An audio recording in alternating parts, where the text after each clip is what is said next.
दोस्तों नमस्कार।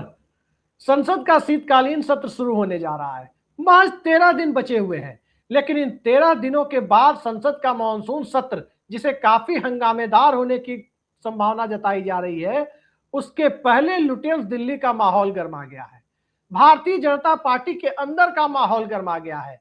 सत्ता और सिस्टम दोनों एक साथ कसौटी पर खड़े दिखाई दे रहे हैं और इन सब के बीच भारतीय जनता पार्टी के बॉस कहे जाने वाले नितिन नवीन को अचानक जम्मू का दौरा छोड़कर दिल्ली पहुंचने के लिए कहा गया है।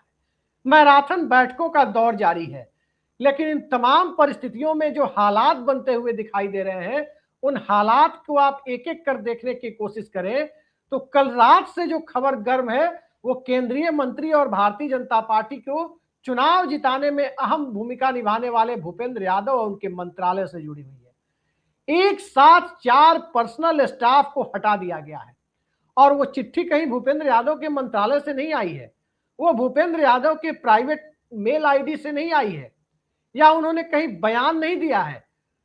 भूपेंद्र यादव के 4 पर्सनल स्टाफ को हटाने का फैसला कार्मिक मंत्रालय, जो प्रधानमंत्री कार्यालय के अधीन है, उसने किया है। उसने चिट्ठी जारी की है।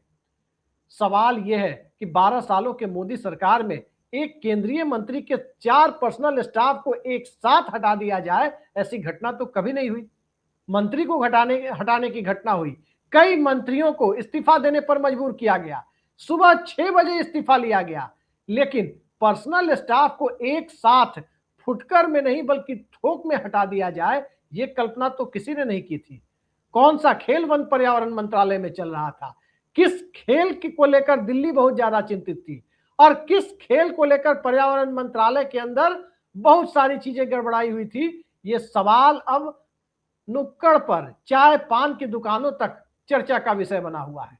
लेकिन इस सवाल के आगे संसद के शीतकालीन सत्र के पहले दिल्ली क्यों हंगामेदार बनी हुई है, उसके पीछे सिर्फ भूपेंद्र यादव या उनका मंत्रालय नहीं है, वो तो ताजा तरीन घटना है।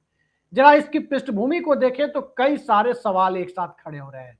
पहला, मध्य प्रदेश के मुख्यमंत्री मोहन यादव, उनके और उनके परिवार के द्वारा जिस प्रकार से जमीनों की कथित लूट उज्जैन के आसपास मचाई गई और इंडियन एक्सप्रेस ने खबर छापी, उसके बाद हंगामा मच गया। न खाऊंगा न खाने दूंगा की परिस्थितियां बदलती हुई दिखाई दी और नरेंद्र मोदी की सत्ता और पार्टी के अंदर का सिस्टम गड़बड़ाता हुआ दिखाई दिया। और इसके साथ साथ एक दूसरी घटना उनके कैबिनेट के भीतर से भी आ गई। कैबिनेट के भीतर से जो घटना आई, उनके एक राज्य मंत्री, कृषि और किसानों का कल्याण करने वाले मंत्रालय के राज्य मंत्री भगीरथ चौधरी से जुड़ी हुई सामने आई और उसमें साफ साफ दिखा कि एक वित्तीय वर्ष में 144 करोड़ रुपए की सब्सिडी जिस योजना के लिए भगीरथ चौधरी के मंत्रालय ने जारी की, उसमें से तकरीबन 1 करोड़ की सब्सिडी लेकर तो खुद मंत्री महोदय बैठ गए। और भी तमाम घटनाएं हैं। मसलन बिहार में भरत तिवारी इनकाउंटर, उत्तर प्रदेश में भारतीय जनता पार्टी के अंदर की इन फाइटिंग, जिसे नितिन नवीन भी तमाम पूर्व प्रदेश अध्यक्षों को एक साथ बिठाकर सुलझाने की कोशिश करते हुए नजर आ रहे हैं, लेकिन मामला सुलझता नहीं दिख रहा। मामला फंस कहां रहा है? मामला दरअसल भारतीय जनता पार्टी के अंदर एक जगह नहीं, कई जगह फंसता हुआ दिखाई दे रहा है। क्या इसके लिए ब्यूरोक्रेसी जिम्मेदार है या भारतीय जनता पार्टी को ब्यूरोक्रेसी के नौकरशाही के तरीके से चलाने की कोशिशें जिम्मेदार है? आज के दौर में सत्ता नरेंद्र मोदी की है, सिस्टम नरेंद्र मोदी का है, संसदीय दल नरेंद्र मोदी का है, पार्टी नरेंद्र मोदी की है। नितिन नवीन को तो यूं ही बॉस की संज्ञा दे दी जाती है और प्रधानमंत्री अपने मुंह से कह देते हैं कि नितिन नवीन उनके भी बॉस है पार्टी के अंदर।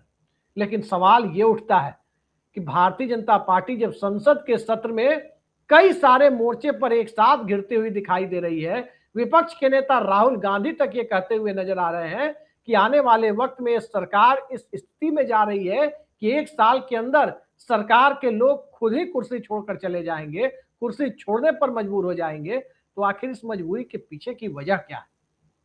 पहली बात कि 12 सालों से सिस्टम के ऊपर नरेंद्र मोदी हावी है। उनके साथ साथ गुजरात से आई हुई ब्यूरोक्रेसी का अधिकांश बड़ा हिस्सा हावी है और उसके साथ साथ भारतीय जनता पार्टी और संघ परिवार के लोग सत्ता में अपनी सांकेतिक भागीदारी को लेकर न तो खुलकर अपनी नाराजगी प्रकट कर पा रहे हैं और न ही खुलकर खुश हो पा रहे हैं। और इन्हीं परिस्थितियों के बीच भारतीय जनता पार्टी लगातार चुनाव भी जीतती जा रही है। भले ही उन चुनाव के ऊपर सवाल उठ जाए, भले ही उन चुनाव के ऊपर पश्चिम बंगाल में 27 लाख वोटर्स के नाम काटने वाला खेल खेला जाए, भले ही महाराष्ट्र के अंदर राहुल गांधी सवाल उठाएं और हाइड्रोजन बॉम्ब की बात करते हुए नजर आए, और भले ही पार्टियां तोड़ने का उपक्रम जिन मंत्री जी के घर से चलता हो, उन मंत्री जी के 4-4 स्टाफ को एक साथ सैक कर दिया जाए। आखिर कौन सा खेल चल रहा है? अब तक तो कहा जाता था कि यह मोदी शाह का दौर है, यह मोदी रिजीम है, और रक्षा मंत्री राजनाथ सिंह कहते थे कि मोदी सरकार में इस्तीफे नहीं होते। लेकिन क्या जो परिस्थितियां बन रही है, अब इस्तीफों की झड़ी लगने वाली है। आखिर क्यों नितिन नवीन को अचानक जम्मू का दौरा छोड़ करके बीच में बुलाया गया? क्यों कहा गया उन्हें कि तत्काल दिल्ली पहुंचिए? क्यों उन्होंने अपना जम्मू का दौरा बीच में छोड़ करके दिल्ली आने का फैसला किया? ये सवाल किसी की समझ में नहीं आ रहा है। लेकिन अंदर खाने भारतीय जनता पार्टी के लोग बहुत टटोलने पर यह कहते हैं कि संगठन का से जरूरी कुछ फैसले लेने हैं, इसलिए बुलाया जा रहा है। संगठन का फैसला अगर 2 दिन बाद भी लिया जाए, नितिन नवीन के आने के बाद भी लिया जाए, तो उससे कोई पहाड़ नहीं टूट रहा है। सब जानते हैं कि गड़बड़ियां कहां हैं। कल 3 लोगों को भूपेंद्र यादव के पर्सनल स्टाफ से हटाया गया, उसमें एक IRS अधिकारी भी है, और आज एक और चिट्ठी आई जिसमें चौथे स्टाफ को भी हटा दिया गया।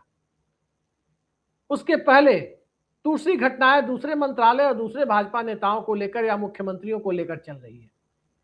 तो क्या इसमें नितिन नवीन के साथ कोई बड़ा विचार विमर्श होना है, या ऊपर से एक संकेत देना है कि क्योंकि पार्टी में राष्ट्रीय अध्यक्ष ही सब कुछ होता है, लिहाजा राष्ट्रीय अध्यक्ष ही सब कुछ करेंगे, उन्हीं को बस एक मोहरे के तौर पर या चेहरे के तौर पर दिखा देना है कि राष्ट्रीय अध्यक्ष की अध्यक्षता में बैठक हुई और यह फैसला लिया गया कि अमुक व्यक्ति को हटाना है, अमुक व्यक्ति को बहाल करना है। क्या इसके लिए बैठक हो रही है? याद रखिए, मॉनसून सत्र 13 अगस्त तक चलना है, 15 अगस्त के पहले तक। पहली बात तो यह कि मॉनसून सत्र को 15 अगस्त के पहले खत्म क्यों किया गया?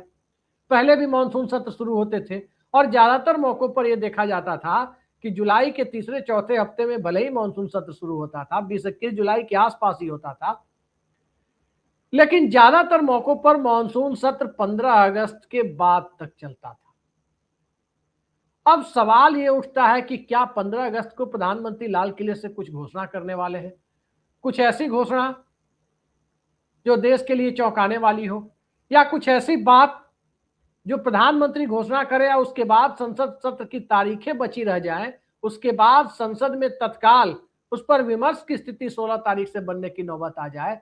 इससे बचाने की कवायद तो नहीं हो रही है? कितने सवालों को एक साथ देखा जाए। अर्थव्यवस्था का सवाल है, बेरोजगारी का सवाल है, ऑपरेशन सिंदूर को लेकर जो सवाल उठ रहे हैं वो सवाल है, अग्निवीरों को लेकर सवाल है, किसानों को लेकर सवाल है, कई सारे सवाल एक साथ दिखाई दे रहे हैं। लेकिन आज के दौर में भारतीय जनता पार्टी की प्राथमिकता क्या है? प्राथमिकता यह है कि उत्तर प्रदेश भी जीतना है, योगी आदित्यनाथ से भी मुक्ति पानी है। योगी आदित्यनाथ से मुक्ति इसलिए पानी है क्योंकि उत्तर प्रदेश अगर भारतीय जनता पार्टी जीत कर आती है, उसके बाद योगी आदित्यनाथ मुख्यमंत्री लगातार तीसरी बार बनते हैं। 2029 में दिल्ली की उनकी दावेदारी को रोकना गुजरात लॉबी के बस की बात दिखाई नहीं देती। 2029 के चुनाव में 75 पार के लोगों की विदाई का रास्ता खुलने से रोका नहीं जा सकता।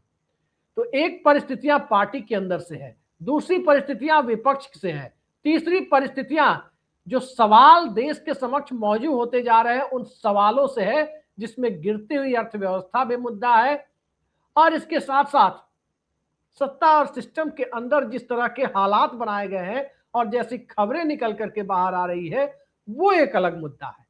तो इन मुद्दों के दायरे में भारतीय जनता पार्टी आखिर देख क्या रही है? एक तरफ कॉकरोच जनता पार्टी का प्रदर्शन, पेपर लीक का मुद्दा, धर्मेंद्र प्रधान का कसौटी पर खड़ा होना, और धर्मेंद्र और भूपेंद्र की जोड़ी जिस तरह से माना जाता था कि किसी भी राज्य में चुनाव हो, ज्यादातर मौके पर धर्मेंद्र और भूपेंद्र की जोड़ी मौजूद रहेगी, या फिर इन दोनों में से किसी एक की ड्यूटी किसी न किसी रूप में लगा ही दी जाएगी। तो इन दोनों की नाक बचाने के लिए, इन दोनों की कुर्सी बचाने के लिए क्या पर्सनल स्टाफ को हटाया जा रहा है? ये सवाल भी अब घूम फिर करके सामने आ रहा है।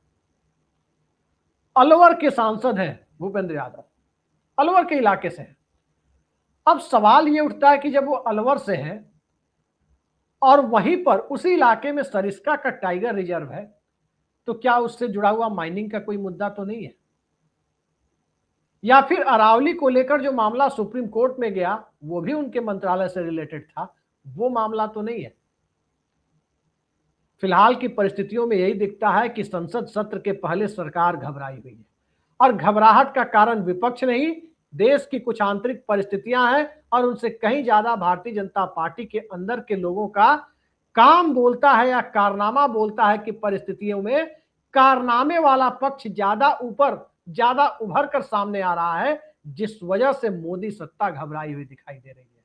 लेकिन जब सत्ता घबराती है तो दूसरी तरफ ईडी और जांच एजेंसियों की कार्रवाई भी चलने शुरू हो जाती है। और आज ही देखने को मिला कि पश्चिम बंगाल में तृणमूल कांग्रेस के साथ लिंक ढूंढने की कोशिश सोशल मीडिया में कुछ पत्रकार करते हुए, कुछ गोदी पत्रकार करते हुए दिखाई दे रहे हैं। एक तो तृणमूल कांग्रेस की पार्टी ही टूट गई, उसके संसदीय दल और विधायक दल के ज्यादातर बड़े हैं नाम और ज्यादातर विधायक सांसद किसी दूसरी पार्टी में चले गए, एनडीए का हिस्सा बन गए। और उसके बाद की परिस्थितियों में जो बची खुची टीएमसी है उसको लेकर अलग सवाल है। शरद पवार की पार्टी को एनडीए में लाने की कोशिशें हो रही है, उद्धव ठाकरे की पार्टी को तोड़ने की कोशिशें हो रही है, उधर डीके शिव कुमार एक ऐसा चैलेंज बनते जा रहे हैं जिसकी फिलहाल कोई काट भारतीय जनता पार्टी के पास दिख नहीं रही। तो सवाल यह है कि क्या कोई सरप्राइज देने की तैयारी में है नरेंद्र मोदी, और क्या प्रधानमंत्री नरेंद्र मोदी की उस सरप्राइज घोषणा के लिए मौजूदा दौर में कैबिनेट रिशफल को टाल दिया गया है? क्योंकि बहुत दिनों से चर्चा थी कि कैबिनेट में फेरबदल होगा, कुछ पुराने नाम हटेंगे और कुछ नए मंत्रियों को शपथ दिलाई जाएगी, कुछ का विभाग बदला जाएगा। लेकिन अब उन चर्चाओं को विराम लग चुका है। प्रधानमंत्री भी संसद सत्र के पहले ज्यादातर मौकों पर दिल्ली में या देश में रहते हुए दिखाई नहीं देंगे। तो इस परिस्थिति में आखिर कैबिनेट रिशफल होगा कैसे? फिलहाल उस पर विराम लगता हुआ दिख रहा है। लेकिन उस विराम से जो सवाल निकल करके सामने आ रहा है वो सवाल यही है कि क्या भारतीय जनता पार्टी के अंदर सब कुछ ठीक ठाक नहीं है? और जब सब कुछ ठीक ठाक नहीं है कि परिस्थितियां हैं, तो इससे निपटने के लिए आखिर नरेंद्र मोदी और अमित शाह की जोड़ी के पास कौन सा एजेंडा है? उस एजेंडे के खुलने का इंतजार सबको है और देखिए उस पिटारे से निकल कर क्या सामने आता है। थोड़ा इंतजार कीजिए, 8 तारीख से, आज 7 तारीख है, बल्कि 7 तारीख से ही देखें, आज से लेकर संसद सत्र शुरू होने के एक दिन पहले तक का दिन, अगले 12-13 दिन बेहद महत्वपूर्ण होने वाले हैं। और इन 12-13 दिनों के दरमियान ही मोदी सत्ता के बचे हुए 2.5-3 साल का एजेंडा तय होगा कि क्या उस दरमियान ये सरकार खुद को चलाने में समर्थ पाएगी या फिर कुछ नए रास्ते पर चलती हुई दिखाई देगी। फिलहाल के लिए इतना ही। नमस्कार।